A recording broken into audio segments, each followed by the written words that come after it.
To James chapter 3. James 3 is where we'll start in this part of our worship. It is good to see you this morning, and good to know that we have other brothers and sisters who are watching and following along online. We're glad that you're here, glad that you've joined us. I want to, before I get into my part, remind everybody about Brother Don sent out an email this week about his class that he is going to conduct this afternoon at 5 over Zoom. So if you didn't get that email, or you're interested in that and you don't have that information, contact Brother Don. But looking forward to that class. We're going to be studying 1 Samuel, and I think it's 1 and 2 today, about Hannah.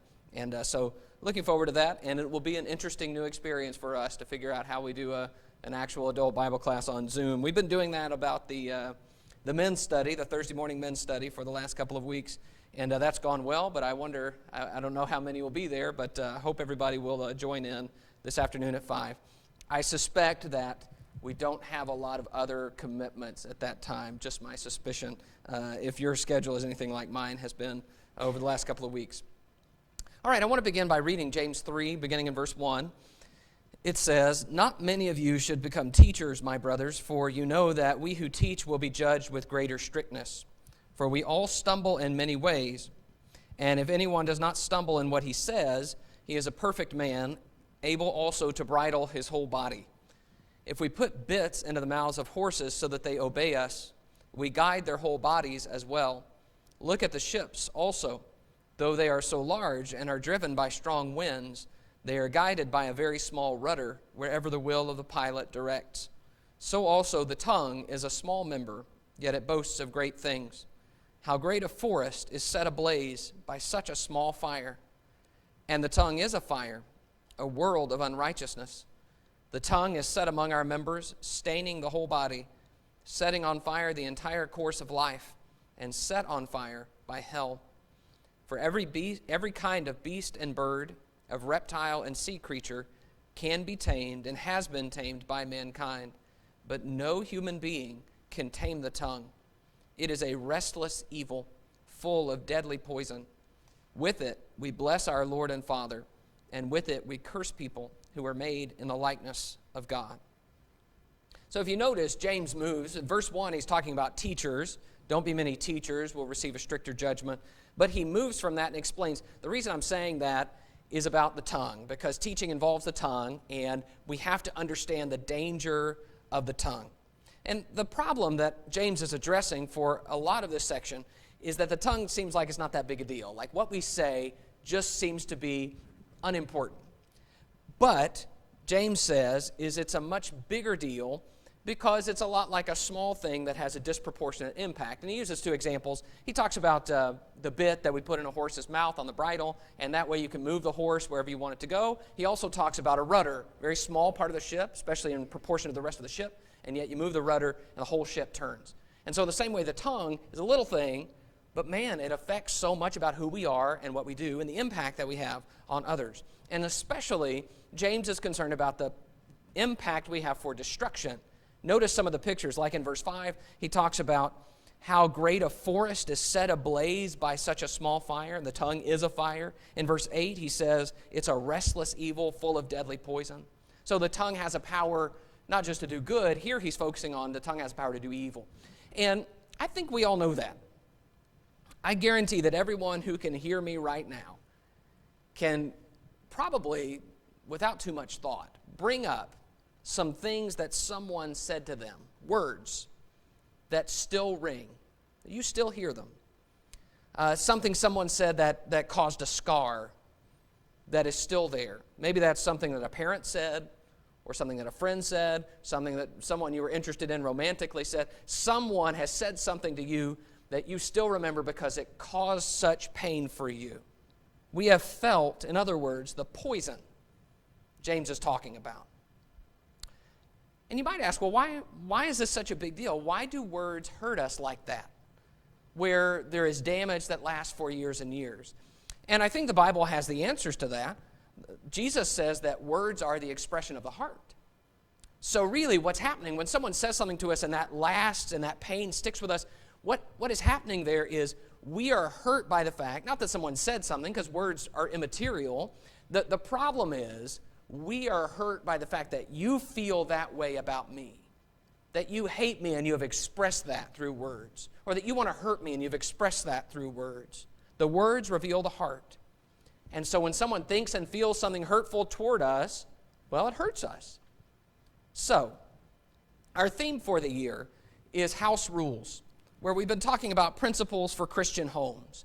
And we've been asking the question, how should we learn and teach the faith at home? And then from there, how we move from the home out into the world. So a lot of the most important lessons that we learn and the most important lessons that we teach happen at home. So we've talked about this year how home is a safe place, how we respect each other, and then how we tell the truth. But a funny thing happened since we last met and talked about our house rules theme, which is a whole lot of us have been spending a whole lot more time at home. And it's an interesting thing because sociologists have studied the impact of a time like what we're living in, where there is a quarantine or where there is a reason for homes to be more closed off than normal. And you can expect, sociologists tell us, that divorce rates are going to spike once the disaster is over. Because as we spend more time together, a lot of the tensions that we live with by not dealing with now come to the forefront. In fact, we're already seeing that in China. In China, where some of the impacts of this virus have lessened, well, now divorce rates are spiking there, and domestic violence is spiking there. Because as people spend more time together, those things tend to come out. Things can go really well, or things can go really poorly when we spend a lot of time together. So it seems to me particularly powerful for us to think about how we live out the faith at home. So what I want to do this morning is talk about this house rule, that we speak with love. I want to connect that picture of the home and family and that picture James has of the tongue and say, how can we be sure at home first and then from home to the places that we go out into our workplace, into our local church, how can we be sure to train ourselves and our children to speak with love? We want to communicate good to our family. Look at verse 7 with me. In James 3 and verse 7, he says, every kind of beast and bird, of reptile and sea creature can be tamed and has been tamed by mankind, but no human being can tame the tongue. It is a restless evil full of deadly poison. So there are animals that we try to tame, right? And after a period of years with extensive exposure and you work with that animal, you can kind of drop your guard with them. That is, you can take the leash off the animal and they're not going to run away. You might even be able to touch them and they're not going to bite you. You know, you have tamed successfully. And James says the tongue is not like that. You never reach a point of familiarity with your tongue where you could just take the leash off and just let it fly. Just whatever you want to say, just let it go. You can never fully let your guard down with your tongue. So, my goal this morning is to get us to think about how we can use our tongues deliberately to communicate love instead of just letting it run free. So the question is, how do we talk when we speak with love? And I want to give you a few principles here from the New Testament. First of all, we show kindness instead of harshness. So when we speak with love, that means we never lose sight of the fact that we love the person we're talking to. That just can never go out of our heads. So that whatever we're thinking or feeling or want to express, it has to be tempered with the fact that I love this person. And one of the ways that I show love is what the Bible calls kindness. I want you to go with me to 1 Corinthians 13. 1 Corinthians 13, where Paul takes time to sort of personify and describe love. What love does, what love looks like. 1 Corinthians 13. And as you turn there, I want you to notice, as we read this section, how many of the things that are used to describe love relate to talking. 1 Corinthians 13 and verse 4. It says, love is patient and kind. Love does not envy or boast. It is not arrogant or rude. It does not insist on its own way. It is not irritable or resentful. It does not rejoice at wrongdoing, but rejoices with the truth. Love bears all things, believes all things, hopes all things, endures all things. So he starts in verse 4 by saying love is patient and kind, which in my experience, patience and kindness are usually expressed by talking and how we talk to one another, especially the tone in which we talk. He also talks about, in verse 4, it does not envy or boast. Boasting is a way we speak that exalts ourselves, focuses on ourselves rather than other people. Love doesn't do that. He talks about, where am I? He talks about in verse 5, the picture there is rudeness. That's my version. Usually rudeness is verbal. He also talks about in my version in verse 5, irritable or resentful. Irritation, some versions have like being easily provoked. That's usually expressed verbally. If I'm irritated, how are you going to know? You're going to listen to me. And then you'll say, oh, Jacob's irritated about something. So here is the point. The overarching truth in Paul's definitions of love here is that love is much more concerned about other people and how we impact them than it is about just me. So love is always going to communicate in a way that remembers that other people are the ones we're trying to value and show concern for. So when I talk about kindness then, we show kindness instead of harshness. I want to remind you that the way that God talks about this, when he talks about the fruit of the Spirit, is that it's not just that he says the fruit of the Spirit is love. There are also a couple of words that are used to sort of explain that. When he says one of the fruits of the Spirit is gentleness, and one of the fruits of the Spirit is kindness. That we know what those things mean, and they create an impression in us just hearing those words. In fact, it's really difficult to ever just define the word kind. You end up saying, well, it's being kind. It doesn't really work. So we know what kindness is. We know what gentleness is. The question is, are we willing when we speak to show kindness, or are we tempted sometimes to show harshness? We've talked a lot in this series about how in Colossians 3, Paul warns against harshness. Don't be embittered towards your wives. Don't provoke your children. Don't be harsh in the way you deal with them and engage with them. Show kindness and gentleness. So, we speak with love because we show kindness instead of harshness. What we're describing here, when we talk about kindness, when we talk about not being irritable, being patient, is we're describing a tone, how we talk to one another. Because we all know that we could say the same thing in one tone and the same thing in a different tone and create an entirely different impression. In fact, we could hurt people just by the tone of voice. Haven't you ever had someone say that to you? It's not so much what you said, it was how you said it. What do they mean? They mean you are irritated with me, you're angry with me, and I can tell, even though the words may not be the problem.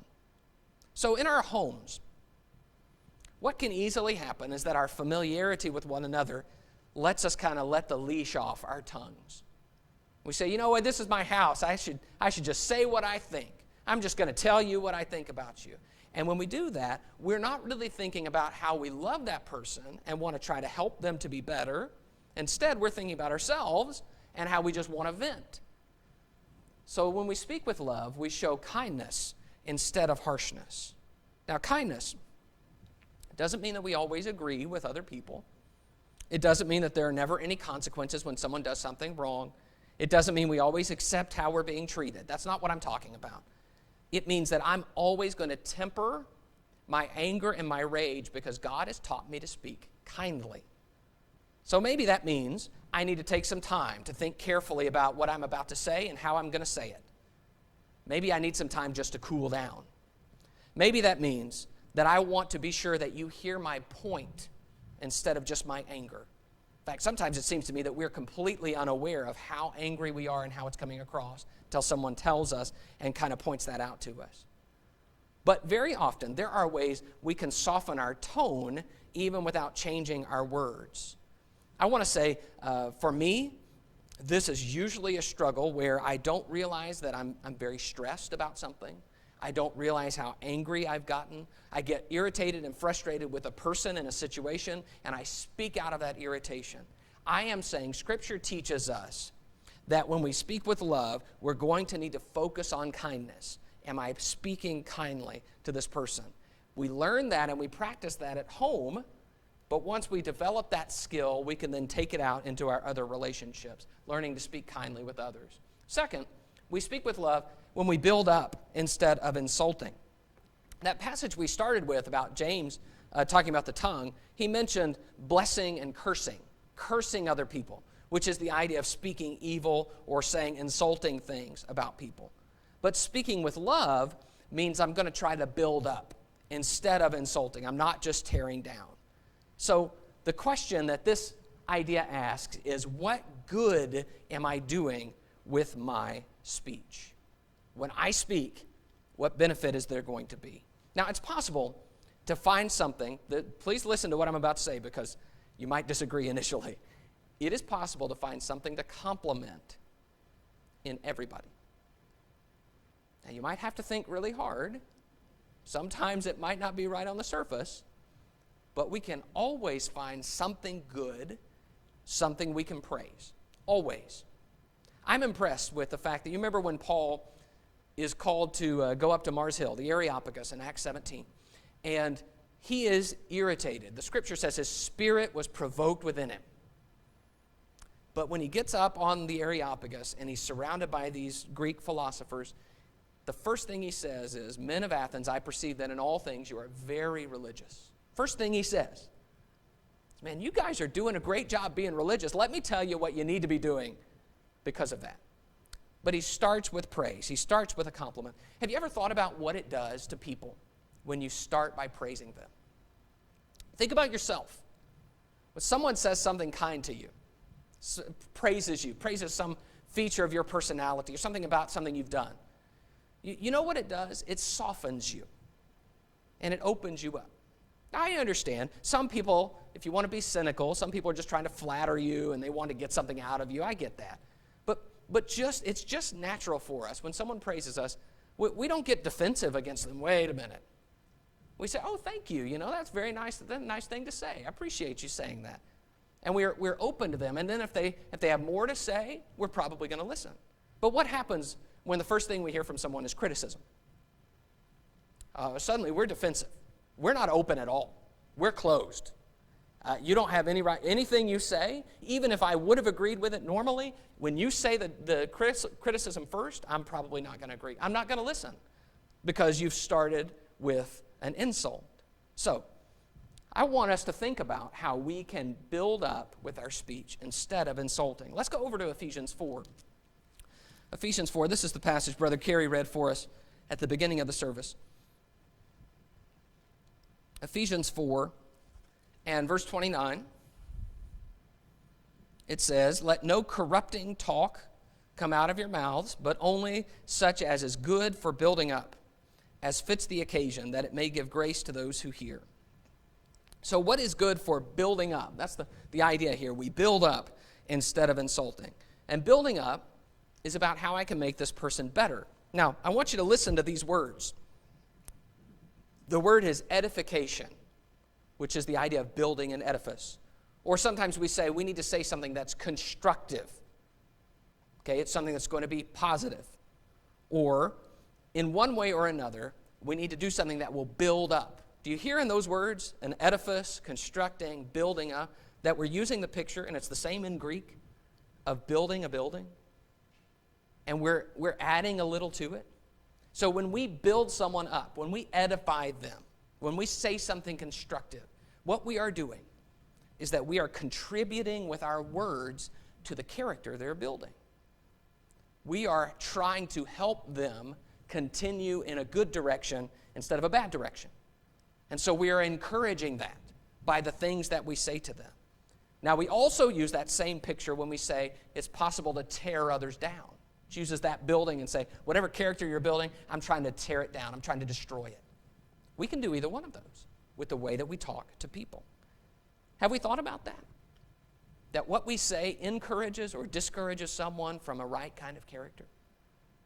Now that happens especially at home, where as our children are growing and we see good things and we see bad things, that we have the temptation to only criticize the bad things and never to praise the good things. Because the good things, I'll speak for myself, sometimes it seems to me that all I do, I don't really say much until there's a problem, and then I'll address the problem. But see, when we say I'm going to build up, what we're saying is I love you and I love the way you're growing in good directions. I'm going to praise that. If there's something to be corrected, we'll talk about that in a minute. But I want to praise you. I don't just want to insult you. I love you, and I want to build you up. Have you ever thought about why we insult people? Why does this happen? We insult people because it makes us feel better. We insult people because we want to hurt them. It might be, and this is a rather charitable interpretation, it might be that we have a problem with them and we really want them to change, but we just haven't thought about the best way to do that. So all that comes out is an insult. But insulting is almost always about me and what I like or don't like and how you're irritating me or how I want to score points off some problem you have. But love says, what about helping them? It's not about me. So parents, I want to encourage you to kind of flesh out what I just said. Parents, praise what you like in your kids and what you want to encourage. I think we need to encourage our children to tell their parents, to tell their brothers and sisters, to tell their friends what they love about them. You know, I think that might sound cheesy, but I actually think it would really be a good thing. Because when we tell each other what we love about them, that doesn't come off poorly. People are excited. We all want to know what others love about us. That's exciting and encouraging. That makes us feel better. So that goes farther and helps more than insulting or name-calling. If you've got a problem with someone, find a way to praise a good thing they're doing. And in doing so, you'll help build them up in a different direction than the way they're going that you don't like. Third thing, we speak with love when we give grace instead of corruption. Let me explain what I mean by that. This is about our subject matter and what we talk about. And Paul has some things to say about that. Look in verse 29 again with me. Ephesians 4:29. Let no corrupting talk come out of your mouths. Now, that word corrupting, your version might just have corrupt. It's an interesting word because it can go in two directions. It could be talk that is corrupt in itself, or it could be talk that corrupts other people. And I have in mind that it probably is both. That it's speech that shouldn't be spoken, and then it's not only corrupt in itself, but it's also going to corrupt other people. And instead, he says in verse 29, let no corrupting talk come out of your mouths, but only such as is good for building up, as fits the occasion, that it may give grace to those who hear. Giving grace, giving a gift, doing something kind, showing something to someone. So are people better for hearing me speak, or are they worse? Am I giving grace, or am I corrupting others? Look in Ephesians 5 and verse 3. Ephesians 5 and verse 3. But sexual immorality and all impurity or covetousness must not even be named among you, as is proper among saints. Let there be no filthiness, nor foolish talk, nor crude joking, which are out of place, but instead let there be thanksgiving. So you see, we're talking about the topic of our speech here. What are we talking about? And he says in verse 3, there are some things that must not even be named. They don't deserve to be talked about. There is filthiness. There is foolish talk. That is, it's not going anywhere. It's not doing any good. And there is crude joking. Now, we might think that that's funny. All cultures seem for some reason to be drawn toward dirty jokes. But it doesn't make anybody better. Like, what good is it doing? That's what Paul is asking. In fact, those kinds of jokes are often mocking at sin. If you read down in verse 12 of Ephesians 5, he actually says it's shameful even to speak of the things that they do in secret. You know, he's not saying, you should never mention that some people do wrong things. He's saying to go around talking about that as if it's okay, that's a problem. And see, when we do that, when we talk about things in that light way, what we're really communicating is that sin is just not that big a deal. It's kind of funny, kind of silly. It's kind of a playful thing. And in doing so, what do we give people? We don't give people a better way. What we give them is corruption. We make them worse because of the way that we talk. So the question is, are people better for hearing me speak? If I'm not sure that what I'm going to say is going to benefit somebody, if it's going to give them grace, if it's going to draw them closer to God, then maybe I should just keep that to myself. Maybe there's no good reason for me to say it. Speaking in love is going to involve my conversation topics, particularly that's true at home, and then it goes out of the home into my workplace, into my friendships, into my relationships with others. But there are some things that are never out of place. Did you notice that in verse 4? He talks about Let there be no filthiness or foolish talking nor crude joking, which are out of place, but instead let there be thanksgiving. Thanksgiving, building up, talking about God and what God has done. Those things give grace. This is Colossians 4 and verse 5. I'm sorry, I got a complaint that I'm still looking at this side, so I'll look at this side. Colossians 4 and verse 5. You know who you are. Walk in wisdom toward outsiders, making the best use of the time. Let your speech always be gracious, seasoned with salt, so that you may know how you ought to answer each person. Let your speech always be gracious. Give grace with your speech. Seasoned with salt means that there is care that we take to make sure that our speech is going to bless other people and it's not going to be something that drives them away from God. I think we see that really clearly. He's talking about unbelievers here. He calls them outsiders. I think we really see that with unbelievers, where we say, you know what, I got to be careful what I'm saying. I wouldn't want something I say to push them away from God. But I don't know that we're nearly as careful with one another or even in our families, where we would say, you know what, am I helping someone toward a good character and toward doing the right thing? Sometimes I think we can relate better to people by telling them dirty jokes or speaking like worldly people. But Paul's question cuts through all of that and just says, am I giving grace? Am I blessing them with my speech?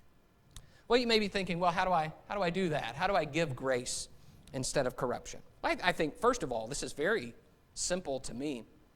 If Jesus says that we speak out of the abundance of our hearts, we got to get some different things in our hearts.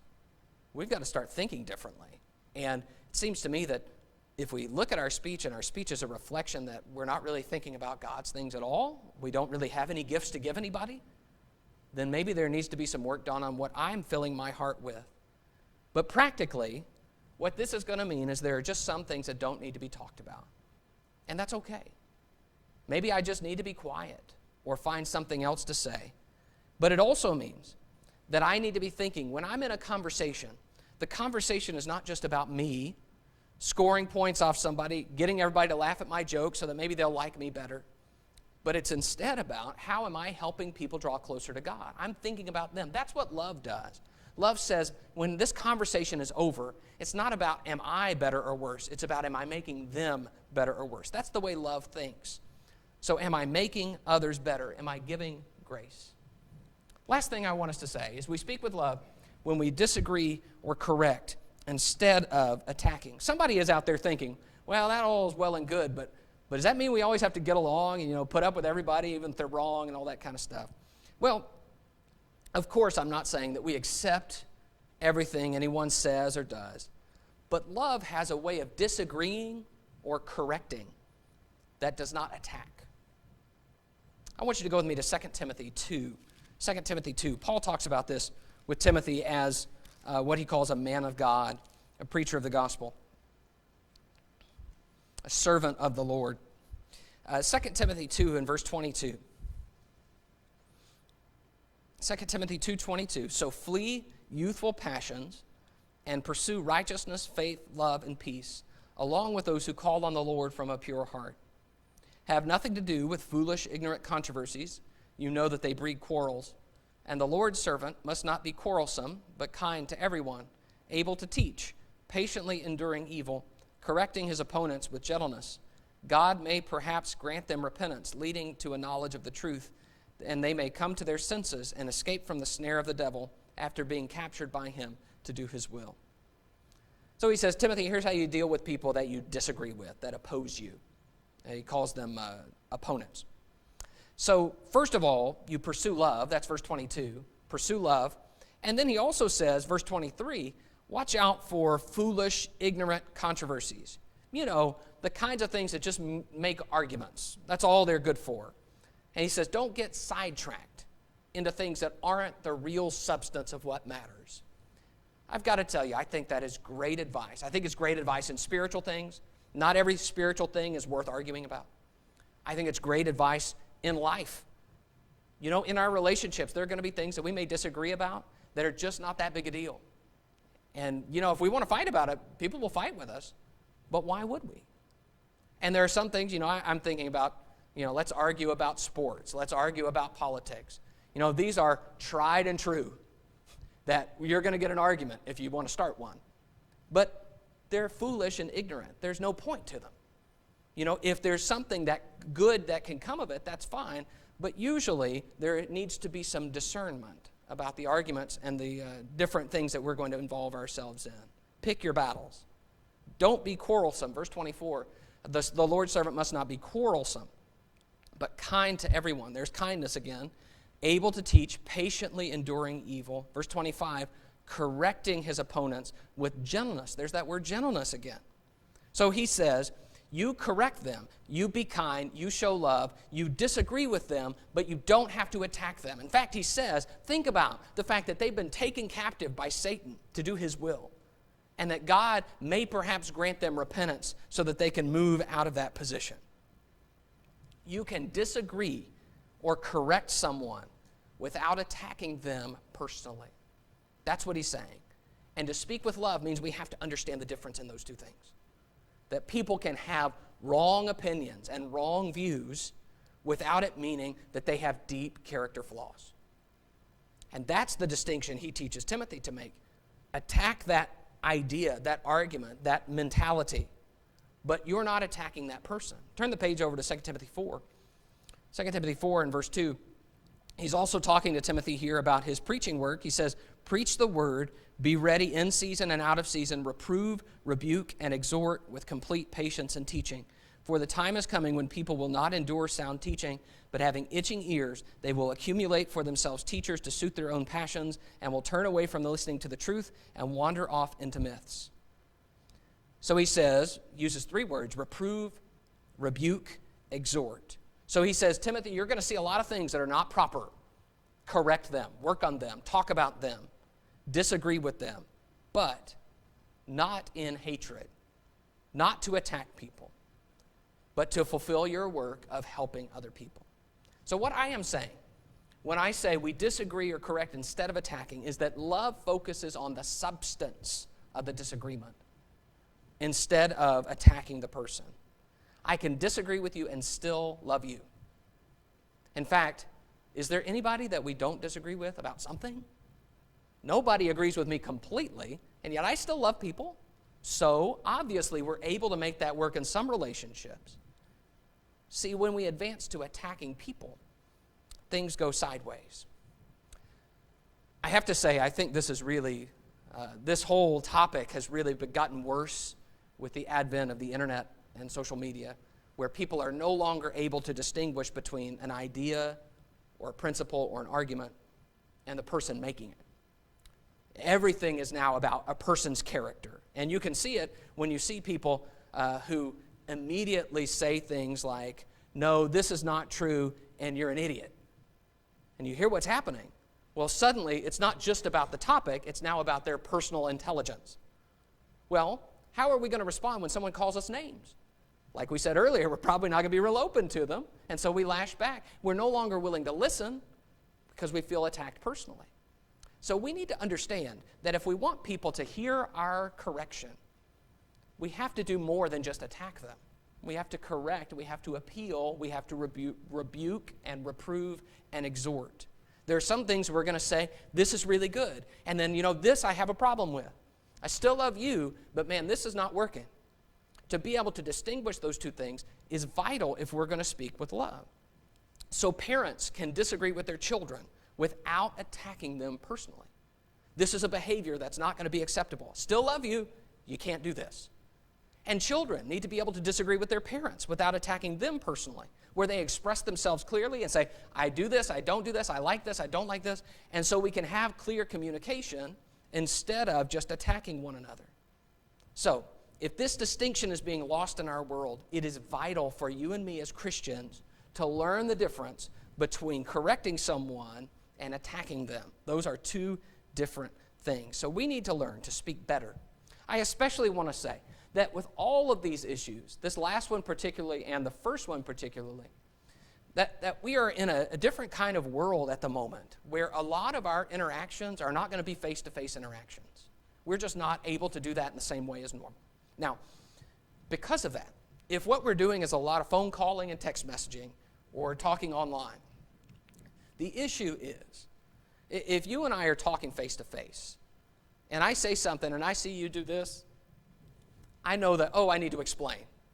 Or if you hear me say something, you hear my tone of voice. You say, I know what he means. He was just joking about that. But that doesn't come across in a text message. We don't know. I think we need to be especially careful in this time about how we express ourselves and how we take one another so that we can be sure we're always communicating what we intend to communicate, that we are speaking with love, that we're showing kindness instead of harshness, that we're building up instead of insulting, we're giving grace instead of corruption, and we're disagreeing instead of attacking. So a couple of things. First of all, words reveal the heart. Jesus says that. So why would our heart be full of harshness and insults and corruption and attacks? Love can do better than that. If we love people, that's not going to be where our heart comes from. I remember when Sarah was pregnant with our kids, not all at the same time, but I remember each one of them individually. But I remember when Sarah was pregnant, we just couldn't wait to meet the baby. And we wanted to know, what did they look like? And then we met them, and then, now it's a baby, he'd cry sometimes, he'd be happy sometimes. Well, what is he thinking? What's he like? You want to hear. You want to know. You want to get a feel for their personality. You start to a little, but once they can speak, now you know. And especially as that gift develops, I think we take for granted how we can know everything about a person's heart that they're willing to reveal to us just by listening to their speech. But I wonder if we take that same standard to ourselves and think about what my words say about my hearts. The other thing is that words change things. There is a power here. Words start wars. And words end wars. Words start marriages, and words end marriages. Sometimes words make us feel like we can go on, and sometimes words make us feel like we can't go on. So the question is, if words have that much power, what kinds of changes are your words making in the lives of those you love? This can begin at home. I especially want to caution parents about using our words in a way that is flippant, and in doing so, causing damage we don't intend in our children. As parents, if our kids are sharp and critical, if our kids are talking about ugly things, the chances are very good they learned it from us. The chances are very good that we are ultimately responsible. So I don't know exactly where this sermon is going to strike you. Some of us are going to need to soften our tone and our words. Some of us are going to need to express more kindness. Some of us are going to just need to communicate more in general. Some of us need to calm down before we talk. Some of us need to clean up our language. But I want to urge all of us to think about, what will it mean if I am choosing to speak with love? Would you pray with me about it? Our God and Father, we thank you so much for time that we could have thinking about your word, thinking about what you've done for us, remembering the sacrifice of your Son. And here, Father, to think about the power of our words, to hurt and to help, to give glory to you and to take glory away from you. And Father, I pray that you'll be with each one of us as we examine our hearts, as we examine our words and our relationships. Help us to have the courage to change so that we can speak with love and do good with the things that we say. Father, I pray for our homes and our families in these times where we are at home a lot more and we are together a lot more, and there are opportunities to do good in those relationships and opportunities to do harm. Help us to be intentional about what we're doing and saying. Help us to show kindness and love. And Father, I pray that as we think about other relationships, as we think about our relationships with our coworkers in this local church, with our friends, neighbors, I pray that you'll help us to remember the impact we can have and the impact you call on us to have for good and not for evil. Pray that you'll bless us to do your will. In Jesus' name.